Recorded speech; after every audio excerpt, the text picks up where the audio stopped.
Hello friends, কেমন আছেন সবাই? আশা করি খুব ভালো আছেন। আমি আজকে বানাবো আপনাদের জন্য খুব সুন্দর একটা রেসিপি এবং খুবই সুস্বাদু একটা রেসিপি। তো চলুন দেখে নেওয়া যাক রেসিপিটা। তো আমি আজকে বানাবো এখানে পোলাওয়ের রেসিপি। তো পোলাও কিভাবে সহজ পদ্ধতিতে এবং সঠিক পদ্ধতিতে বানানো যায় সেটা আমি আজকে আপনাদের সঙ্গে শেয়ার করব। এখানে আমি কিছু গোটা মশলা নিয়েছি।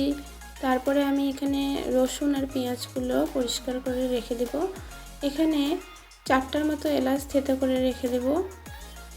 তো এলাচগুলো থেতো হয়ে গেছে। এখন আমি রসুনগুলো যে পরিষ্কার করে রেখেছি ধুয়ে এটা থেতো করে নেব। রসুনটা থেতো করার পরে ঠিক এরকম হবে। এটা সাইডে রেখে এখন আমি পেঁয়াজগুলো কুচি করে নেব। পেঁয়াজগুলো কুচি একদম পাতলা পাতলা করে কুচি করে নেব। তার মধ্যে এখানে আমি 3টার মতো কাঁচা লঙ্কা দেব। আপনারা যে যার মতো ঝাল খেতে পছন্দ করেন পোলাওয়ে দিতে পারেন, কিন্তু 3-4টার বেশি দিবেন না। 3-4টার বেশি দিলে ঝাল বেশি হয়ে গেলে পোলাও ভালো লাগবে না খেতে। এখানে আমি 1 কেজি চাল নিয়েছি। তো আমি গ্লাসের মাপ দিয়ে আপনাদেরকে দেখাচ্ছি। এখানে মোট 4 গ্লাস হয়েছে চাল। তো গোবিন্দভোগ চাল এটা। আমি চালটাকে ভালো করে ধুয়ে পানি ঝরানোর জন্য এখানে একটা ছাঁকনিতে আমি রেখে দিলাম। 2 মিনিটের মতো সময় লাগবে চাল থেকে পানিটা ঝরানোর জন্য। এদিকে চুলায় কড়াই বসিয়ে 1/2 কাপের মতো তেল গরম করতে দিয়ে দিলাম। এদিকে ইলেকট্রিক কুকারের মধ্যে পানিটা গরম করে নেব।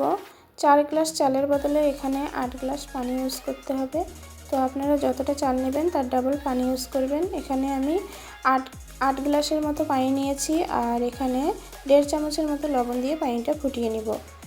এদিকে তেলটা আমার গরম হয়ে গেছে। আমি এখানে যে 4টার মতো এলাচ থেতো করে রেখেছি ওটা দিয়ে দিলাম প্রথমে।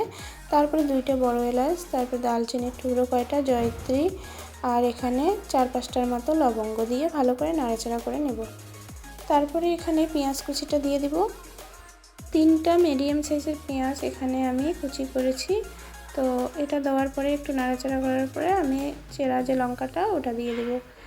একটু নাড়াচাড়া করার পরে এখানে রসুন বাটাটা 1 চামচ দিয়ে দিব আর আদা বাটাটা আমি 1.5 চামচ দেব। দেওয়ার পরে আবারও একটু ভালো করে নাড়াচাড়া করে নেব।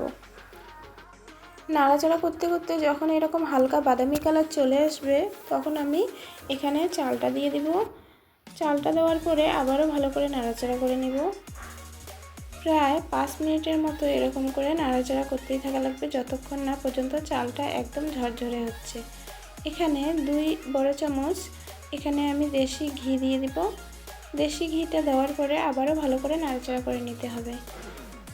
তো আমি এখানে 5 মিনিটের মতো চালটা নাড়াচাড়া করে নিয়েছি। চালটা প্রায় ঝরঝরে হয়ে গেছে। এখন আমি এখানে কিছু কাজু বাদাম আর কিছুটা কিশমিশ দিয়ে দেব। কিশমিশ আর কাজুটা প্রথমে এভাবে ঘির মধ্যে ঘামিয়ে নেব একটু। নেওয়ার পরে এখানে আমি চালের মধ্যে অ্যাড করে দেব। চালটা আমার একদম রেডি হয়ে গেছে, আমি এটা নামিয়ে নেব।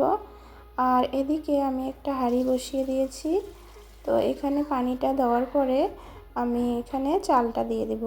তো এখানে আর কিছু দিতে হবে না, শুধু আমি একটু এখানে জিরা পাউডারটা ইউজ করব হালকা 1 চামচের মতো। তো এখানে আমি 1 চামচের মতো জিরার গুঁড়া দিয়ে দিব। দেওয়ার পরে আমি একদম এটা ঢেকে রেখে দেব। প্রায় 5 মিনিটের মতো লাগবে এটা সিদ্ধ হতে। পানিটা শুকিয়ে গেছে। একটু হালকা আঁচটা একটু লো ফ্লেমে দিয়ে এটাকে উল্টে পাল্টে আবারও ঢেকে দিব। বাস, এটা হয়ে গেছে, একদম রেডি। এখন আমি এটা গরম গরম সার্ভ করব। তো অবশ্যই আপনারা বাড়িতে বানাবেন, দেখবেন কত টেস্টি, একদম সিম্পল, একদম খুবই টেস্টি হয় খেতে। আপনারা অবশ্যই বাড়িতে ট্রাই করবেন।